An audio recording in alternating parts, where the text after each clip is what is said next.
Hello, everybody. Welcome to the United Fund. This is your match reaction for Manchester United against Bournemouth, beating them 4-1, and also a busy day. Obviously, a lot of news. We're also going to be talking about United favourites to sign SESKO. HOJLUND, after an interview against Bournemouth, saying he wants to stay. DONURUMMA, are they rumours or are they, you know, truthful? And also Chelsea bid for Garnacho. So, but first we're gonna talk about the match reaction. So, fair enough for those who watched the game live, 2:30. I didn't. I just couldn't stay awake. It's honestly tough. For those that watch Premier League, let's just say in America, and like you're trying to watch a Manchester derby, and it's like at 2:30. It's proper hard, but you know. But I did manage to watch the whole replay of the game. I'm really impressed with United. Obviously, we keep getting during this preseason. We keep getting better. A 0-0 against Leeds, 2-1 against West Ham, and obviously 4-1 against Bournemouth, which I did feel like were the better team between Everton and West Ham. But obviously, like I said in my preview, losing a lot of players like Hudson and Kirkes, and obviously Kepa, it does affect you. So you know, um, apparently some people saying they're playing the third team. I don't think so. Look, they probably left a bit of their players, but Zabrani's not a third team player. He's first team. So Senesi, Petrovic is a new signing. Semenyo is first team. Ivanovson is, so even Atara as well. So it was really a really good Bournemouth team that they put out. But 4-1. Who should we start with? Obviously, HOJLUND scoring.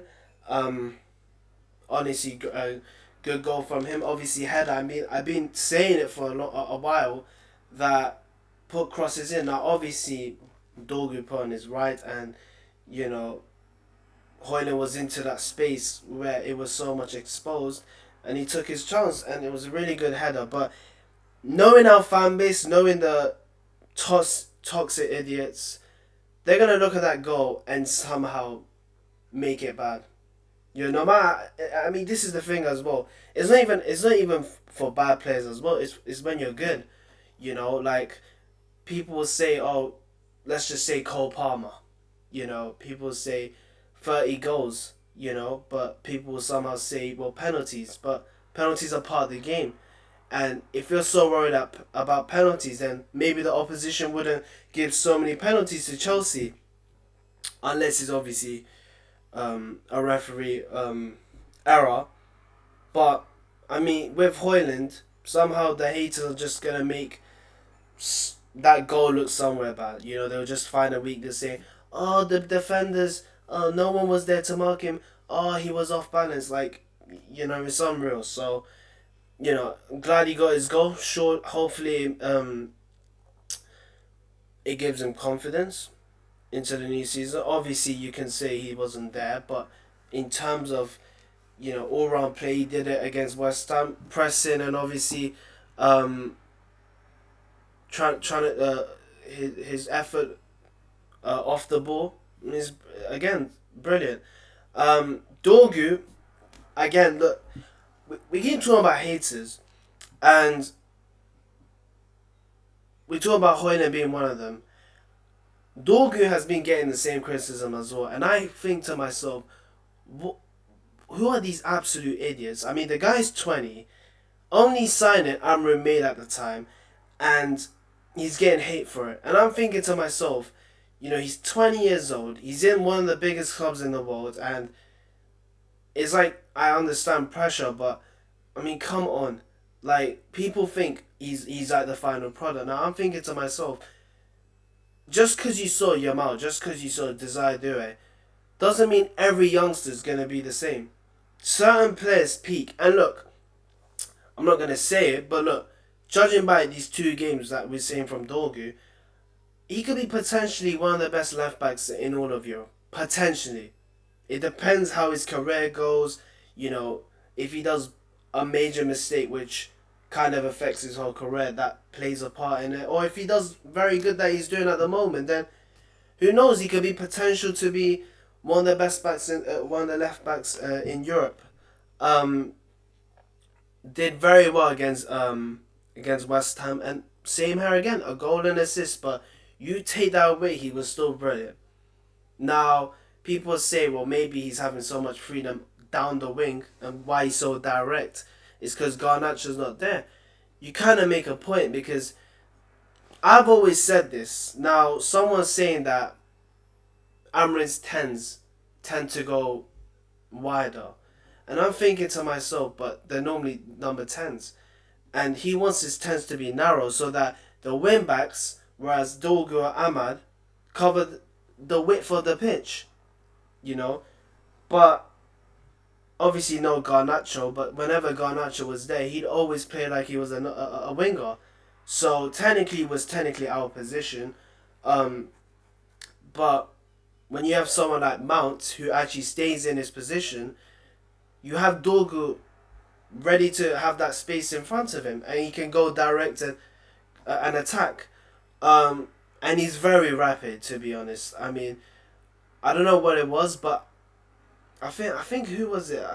I think it was against Todiba, and Todiba, I mean, a player we were linked, has actually got a good recovery pace, and obviously Dorgu absolutely out sprinted him. So, I mean, it's great to see Dorgu play because, again, this is one of those players that United fans were hating. I'm thinking to myself, the guy's 20. Unless you have no life, unless you talk shit out of your ass, you don't know what you're talking about. You're hating on a 20-year-old kid. People think he's ready. That's not how it works. He's a learner driver. He's young. He's improving, and he's gonna get better. Yes, of course he's young. He's gonna make mistakes, but who doesn't make mistakes? You know, even senior players make mistakes as well. You know, whether it's Onana, whether it's Bruno, whether it's Maguire, they make mistakes. We're humans at the end of the day. We're not God. You know, that we're so perfect that we're just flawless in many ways. So I'm happy for Dorgu, and look, I played. Look, obviously, we were looking at Nuno Mendes, but obviously, unlikely. And obviously, we stepped back because we didn't have European football. But you never know. You never know. Maybe Amorim could turn him to the next Nuno Mendes. I'm not saying that's my intention. Look, be yourself. You know, don't be the next player or whatever. But all Dorgu needs to work on is technically, defensively, and you know, when to make runs or whatever, because I have seen times when he'd make runs, you know, and also when he's in a crossing position when he's supposed to, you know, just cross it in. Not every cross is going to be so accurate it's going to end up to HOJLUND or whoever is our striker, you know, but cross it. And look, don't forget as well, crossing as well. People used to say he can't cross to save his life. Well, at least he can cross. Because I've seen our fullbacks not crossing a lot when they should be. Like fucking Dalot, who's got a good delivery on him. Like you see Chelsea with Reece James. You see Liverpool before they had Trent. You know, you had Porro. You have before they had Cancelo. You know, it's the modern fullback anyway. And Dalot has a good delivery on him. You know, 2 times. Like I can remember got assists that coming from his crosses. Like his cross against Rashford, his cross to Rashford against Leeds, his cross to McTominay against Villa. Like, pretty sure there's more, but you know, I've always said this. Dalot has actually a good delivery on him, and if he crosses, look, he could create chances. I go back to HOJLUND. We keep talking about his lack of service. Crossing is also a type of service as well. You know, like cutbacks or crossing. You know, we just saw that with HOJLUND. People saying, can HOJLUND really head the ball? He can. Probably you can say, you know, he was exposed and had too much space. But then again, if that be anyone else, look, if it was Chino, you never know. He would have missed that. Not saying I don't want him to, but you never know. It could have been anyone else and they could have took that in a different way. So, glad with HOJLUND, glad with Dorgu, um, Ahmad scoring, and obviously Ethan Williams, young player. Harley's been playing. Obviously, I believe he's a striker. I'm not sure, but great to see him getting his first goal, whether it's pre-season or not. But it's nice to see, obviously, the youth, obviously, of Carrington of Manchester United, taking their chances and performing well. And look, you never know. Amrin did say that he takes youth players seriously, like examples like Jenny and Quenda. So you never know. Maybe Ethan Williams might be the next upcoming youth graduate. It could be him. It could be, Sekou Kone, which I'm disappointed because he came on the tour, but he hasn't even featured. So, hopefully he starts against Everton. But yeah, it's good for Ethan Williams. So yeah, what was I gonna say? And yeah, great performance. Obviously, we took our chances when it had to. Look, again, look, he played the same midfield, Casemiro and Bruno. Now I know results wise we won, and obviously comfortably won, dominated. But again, I see it with Casemiro. I see it with Bruno. Like Casemiro has no legs, and Bruno doesn't fit in that 8. Now, the problem is that how are we gonna see Bruno against Arsenal, because then Bournemouth's gonna come in. He is set to feature against Everton, so it'll be interesting to see how he fits in the team. And we did see Ahmad at number 10, and look, this is one of those problems as well, because we saw Ahmad in that 10 and he absolutely thrived. The way he was pressing, the way he was on the ball. Look, he's gonna play wing back, but you initially it was gonna be wing back, but then it went to 10. He did so well, and then he has so much freedom in that 10 role where he could just be a winger and a number 10 at the same time. Whereas wing back wise, he goes forward but has to do defensive duties. So that's why when you see someone like Garnacho, he couldn't play wing back, not because defending wise, is because he would have to track back, and obviously it would consume energy and fatigue, and obviously it'll be tracking back and then going forward and attacking. So but Ahmed can play number 10 and win back. Let's just say in Bournemouth gets injured, Ahmed can fill in, and obviously we play someone like Mazraoui Dallo. So but really good performance. Look, I don't want people to get carried away by saying, oh, we're winning. Look, pre-season is a good thing and a joke at the same time, because it's good because you want the team to perform, and people saying we're absolutely seeing how Amber's system plays, but I don't really care about that. The only thing I care about is how we start the league, especially when we start against Arsenal, and the way we're performing in pre-season. You have that same approach and put it in the real games. In the Premier League, I want to see the same way we're doing in pre-season. So, we're doing so well in pre-season, but that doesn't mean that you never know. We're playing so well. Once we face Arsenal, nothing that we see replicates what we saw in pre-season. Now, look, when I'm saying that, look, pre-season obviously different compared to the real season, but performance-wise, that's what you want. We're winning, we're getting results, we're doing well. That's what you want to see in the real season. That's what you want to do against Arsenal. That's what you want to do in the FA Cup, in the League Cup, whatever. So, it was a great performance, but really shouldn't get carried away. So, yeah. But that was the match reaction. Now on to transfer news. So, fucking a lot. So yeah, SESKO. So obviously, a player United are interested in. Now obviously, there was breaking news, I believe yesterday. Um, Apparently Ornstein Bomber, I really wouldn't say, but it said that United would prefer SESKO over Watkins. Now, I wouldn't really call that news because realistically, that's who we were going to go for anyway. If we were going for Watkins, that's what you call a breaking news. Because most people want SESKO over Watkins. But, and look, if we were willing to, if, look, Villa were going to not sell him, but they want 60 million. And if we were willing to go for 60 million, why not go with someone who's hungry and has more years ahead of him? You know? So, it was bound to happen, you know, that we were gonna pick SESKO over Watkins. Um, so yeah, but obviously, apparently from Ben Jacobs, that United are um favorites to sign SESKO. Now, obviously, it's great news because you know saying we're favorites to sign him, but look, I don't really care about that. All I care about is seeing green light, seeing the bid, and obviously Leipzig um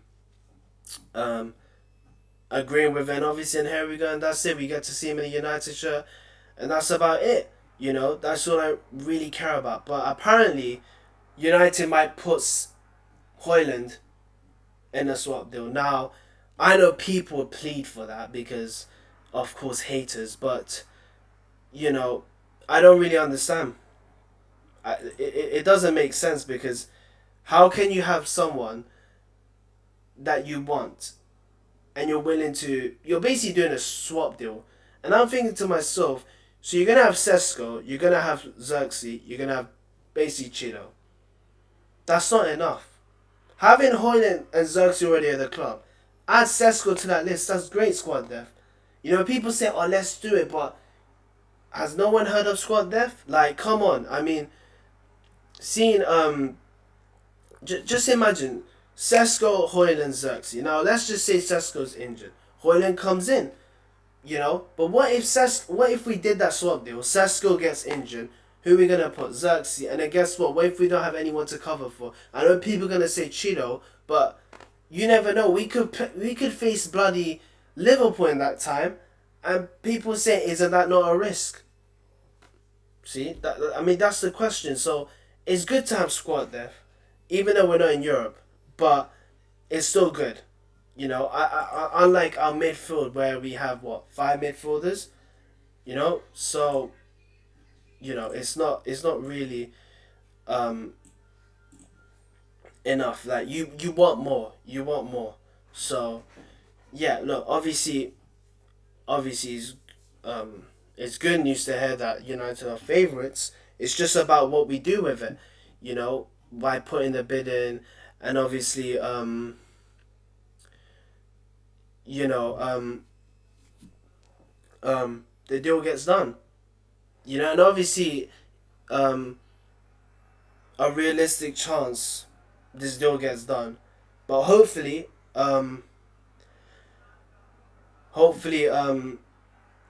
we get it done before the Arsenal game. And obviously, at least he has one training session, you know. And also, look, you know, Watkins talks happened before SESKO, but United never saw the value in Villa's offer. However, a Watkins deal isn't ruled out if SESKO falls through. So, look, not saying that if we don't get SESKO, I'd be absolutely moaning or disappointed or whatever. Look, obviously, I'd be devastating, but, you know, if we can't get SESKO, we get Watkins, I'm fine with that. I don't even have a problem with Watkins. The only problem I have is the price. That's about it. Otherwise, it's just nothing. You know, he's a great player. He's Premier League proven, which has the edge over SESKO. But that's about it. So, you know. But anyway, yeah, HOJLUND to stay. So obviously, look, if you're a HOJLUND hater, I presume you might as well skip this part. Um, so yeah, so this is what HOJLUND said. I think my plan is very clear, and that is for me to stay and fight for my sport. Um, I think the most important thing for me is just to keep working hard and stay focused, and then obviously we'll see what happens. Um, The important thing for me is just to I keep think working my hard and plan is stay very focused, clear. and then Yeah, he obviously we'll already see said that. whatever happens. He also says something. Yeah, competition's fine with me. It sharpens me. I'm more than ready. I'm feeling sharp, so I'm welcoming everything that comes. I think it's good with competition. It only sharpens with the team. So, you know, now I know people say he only scored because he heard about, SESKO rumours and what United going for him. But look, I like HOJLUND as a player. Now I know people are gonna say, why do you like him? Like he should be going on. The guy, people should know he was fucking 20 when he came to us. We put 70 million, and people are blaming him for that reason. And I'm thinking to myself, you're either a prat or you don't know how football works. He didn't ask for Manchester United to pay him 70 million. That's not how it works. Clearly if he played career mode or whatever, you well bloody know that's not how it works.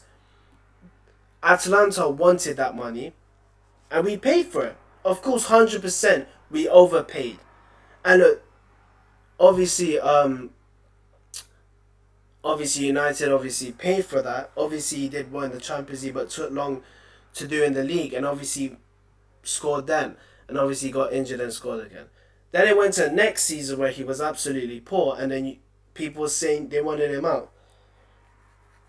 People think it's easy becoming a Manchester United striker. That's so easy. It's not easy. It's not easy whether it's in a Liverpool. Look, I say Liverpool, I say Chelsea, I say Tottenham, I say City, I say Arsenal. The only difference, the only reason that it would work at their club because the culture, the pressure and whatever, you know. But look, this is why I didn't want Delap, because he was gonna have pressure anyway. People. Look, I know. Most United fans wouldn't say, but there will be some people saying, "Oh, we want 20 goals at least for him," and Delap's never done that. But so making this kind of this thing that demand that you want him to score 20 goals is unrealistic because he's never done that.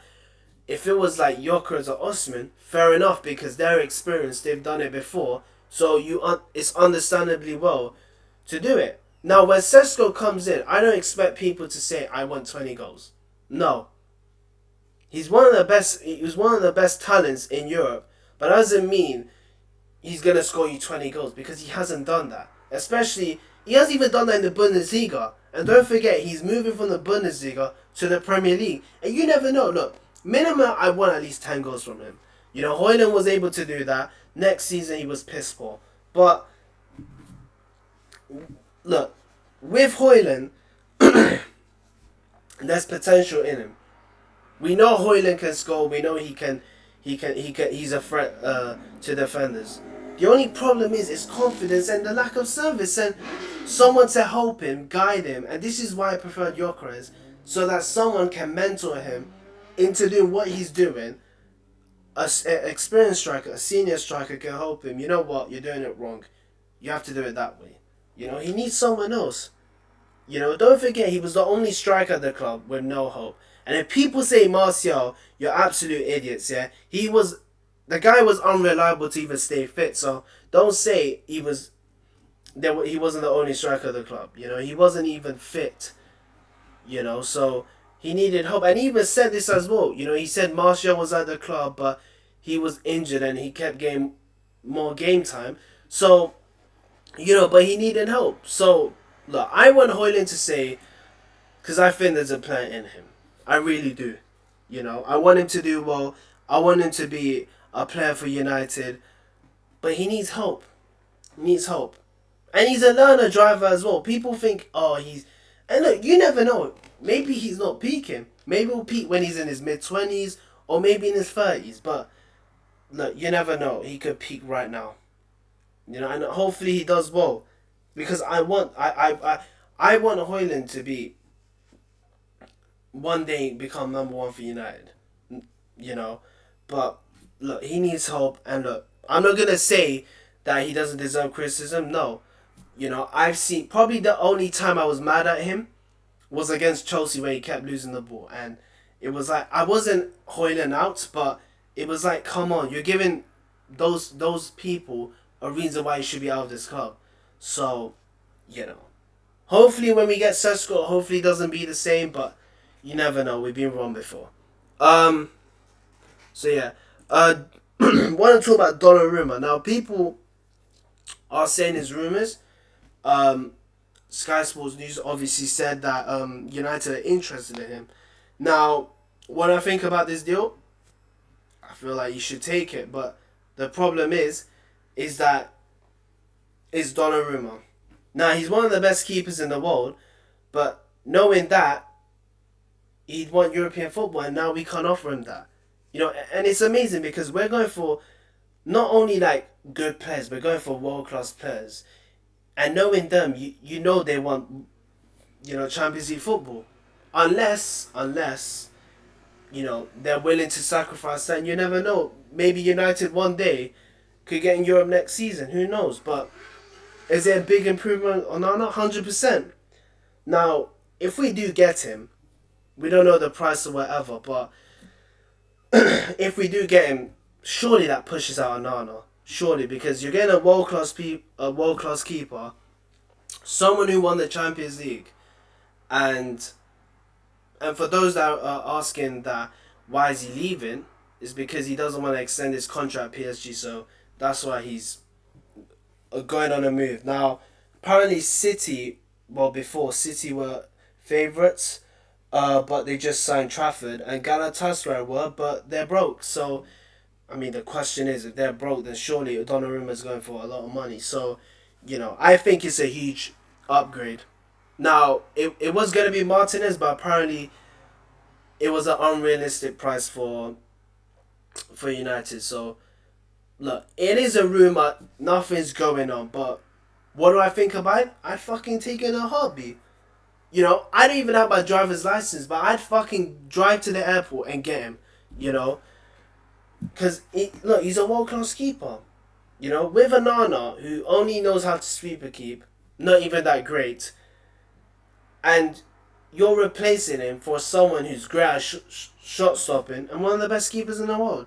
So, it's a no-brainer, but look, the problem is, you know how much he's worth, and will he join United? That's the question. So, you know, but honestly, I take him in a heart because, again, initially beginning, he was underrated, but then when he moved to PSG, it was a bit like slow or whatever. He wasn't that guy anymore, but until Enrique came, he's been an absolute, like, he's back to his best. So, you know, because initially it was always about Italy. You know, whereas club level, it was like meh. But, you know, he's almost looking like one of the best keepers, if not the best keeper. So, you know. But anyway, last but not least, Chelsea looking to bid for Garnacho. Now, I don't know how they get money. Like, obviously, sell to buy. But, it's unreal.